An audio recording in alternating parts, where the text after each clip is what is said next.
This video is going to cause me a lot of fear and loathing. I might as well get it over with. I'm 60, 61 years old. The pain and fear that I'm in from the world situation has reached a threshold of anxiety that I don't want to communicate. I don't want it to be contagious. I try to self-isolate it. This video is liable to convey it to anybody who might watch it. I sympathize with you if you don't want that to happen or you even disbelieve what I say so that it doesn't. But I want to get this video over with. It's July 23rd, 2022. For me, it was the morning where um, Russia's excuses became their alibis. What we know happened in Russia and what we don't know happened are a combination of things that sum up to what is happening. And America doesn't really present much of an antidote. So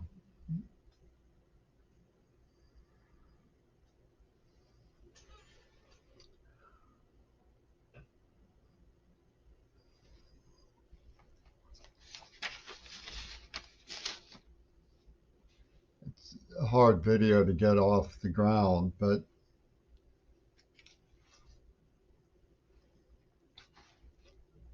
in the history books,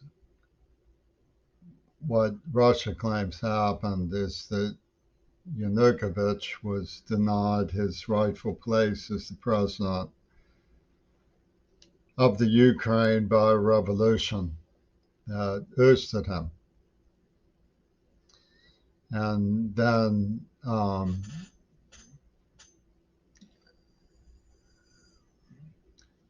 America proceeded to break all sorts of promises not to expand NATO. As a result, Russia doesn't see fit to honor deals they just brokered for grain shipments out of Odessa. They brokered the deal with Turkey and then proceeded to bomb.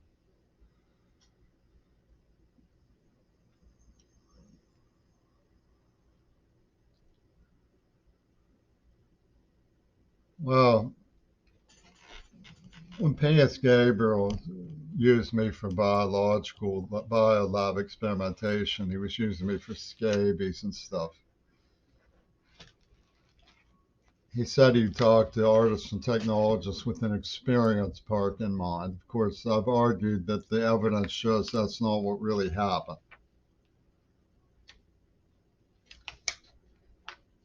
But he continued to claim it. He left out that he talked to a number of politicians with his deception in mind as well. One of those politicians, the artists and technologists he talked to were Oliver Stone, included Oliver Stone. The politicians he talked to included Putin,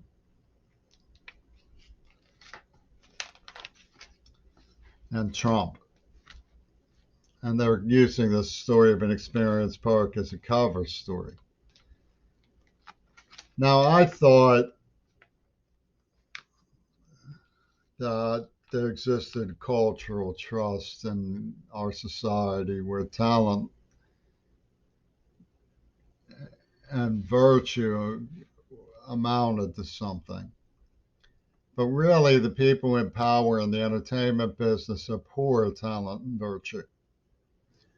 They don't want to see talent and virtue rewarded.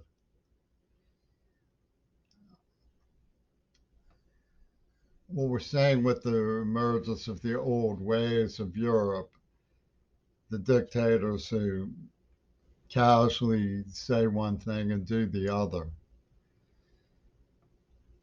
And the excuse that that's what America has done.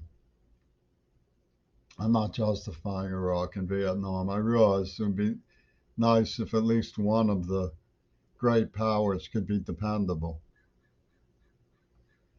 They've used the Green New Deal as a convenience to scare up hope for the future, which they can then betray. And like an experience park, Ukraine is a parameter. Peter Gabriel's secretary, Amanda Harcourt, worked with Peter Sinfield, who liked to brag that God, meaning the British Empire, is always on both sides. That's what we're seeing, of course, is a parameter where they're on both sides, just as they were in the drug war, pushing drugs and then sending in the police to prosecute the victims of their pushers.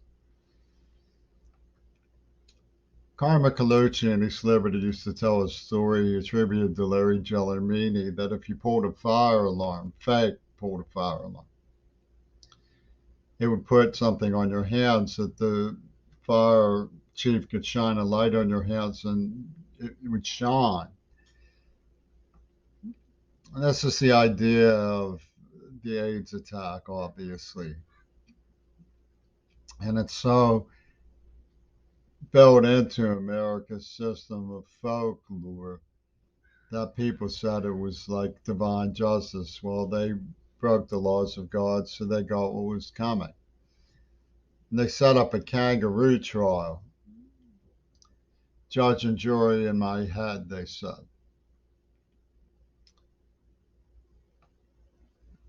Meaning the perpetrators were going to judge the victims, and they had a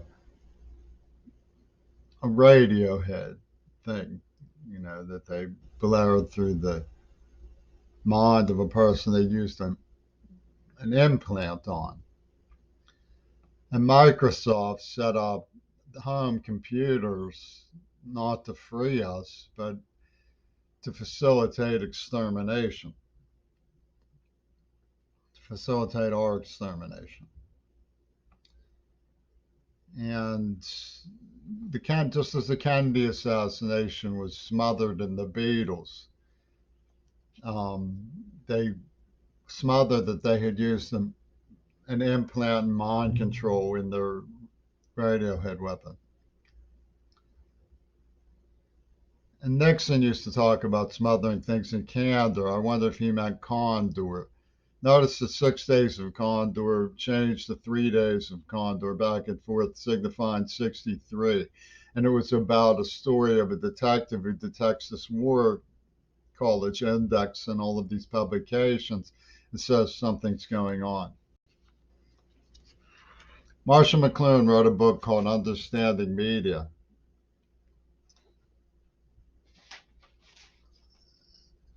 What it is that they have a sort of counter bureaucracy going. Notice this from the Smithsonian Magazine, The History Thief. Even when the person found out for working with Peter Gabriel and Donald Trump on crippling me and lying about me and making me out to be something I'm not, was busted. I mean, nobody cared, nobody apologized. One of the people who may have been working with him illustrates what I mean by counter bureaucracy. Notice the name, Don Wentworth. Where did it go? What was it worth? See, and one of the people working with the history thief, who came up in Smithsonian Magazine,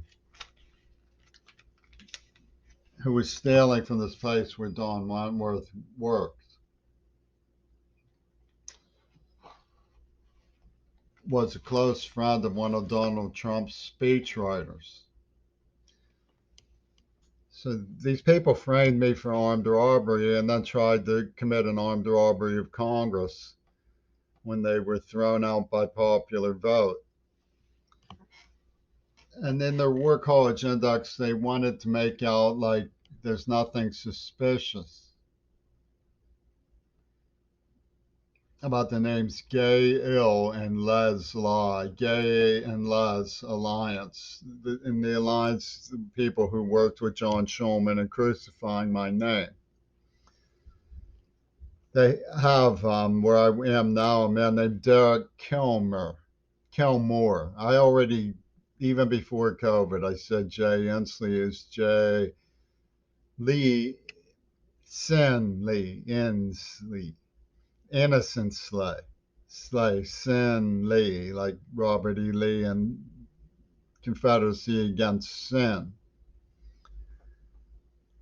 Derek Parfit was a believer in something known as repugnant solution. So, conclusion. What I am is a CRT, critical race theory pilgrim. See, they identified the person who was a pilgrim and put it through critical race theory. He's the one who we have to assassinate, we have to crucify, because he was pilgrim. So the Native Americans hate him. You know, he was a pal of Jay's. Jay, a pal, sent in a seductress, or may have been involved with the seductress who was sent in, is what I mean to say.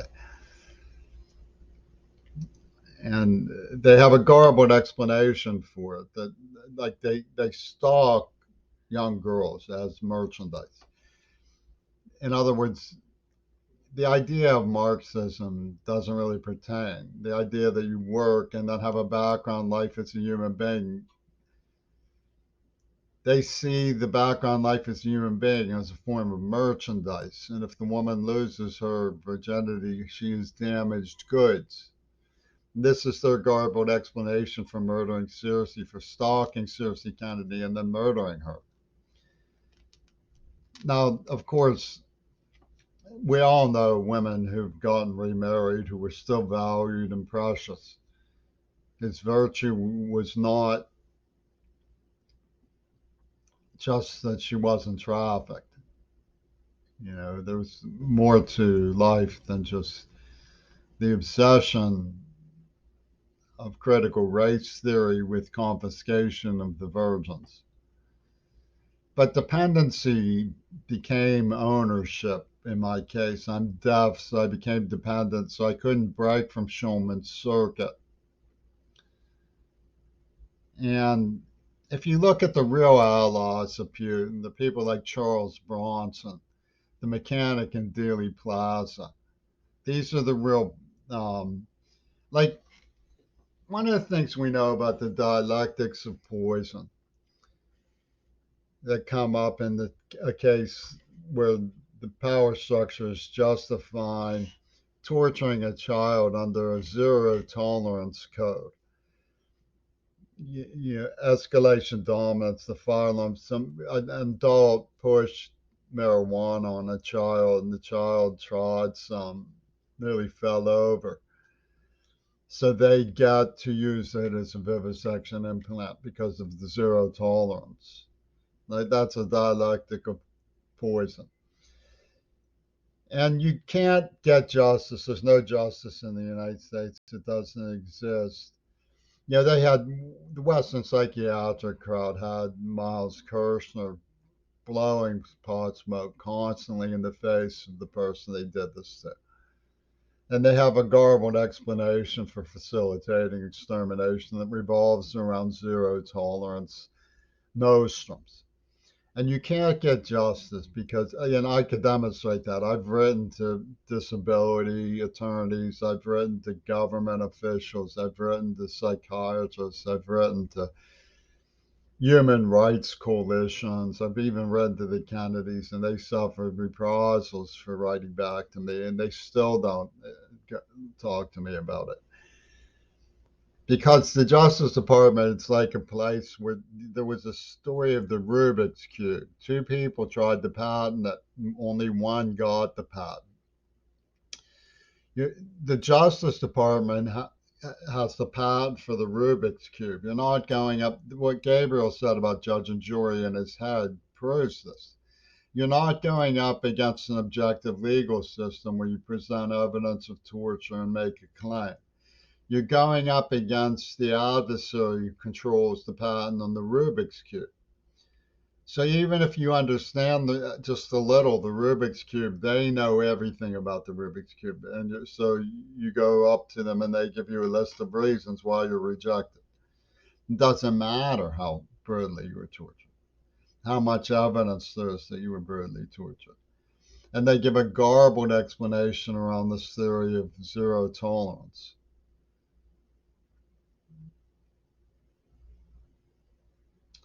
So they keep making the stakes higher and higher, like gamblers, and then misattributing that operation to me. I have nothing to do with raising the stakes.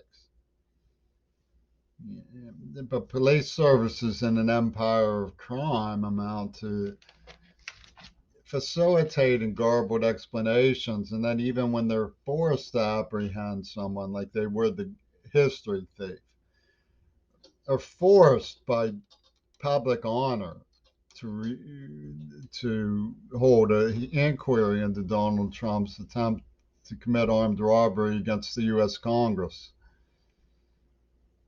They still won't allow anyone to admit that someone was tortured and framed, or that something like this has a counter bureaucracy motive. The way that my father's obituary, don't know who, and all of the other things that are on the back of my father's obituary have a counter bureaucracy motive. And they even publicly call themselves hidden pun.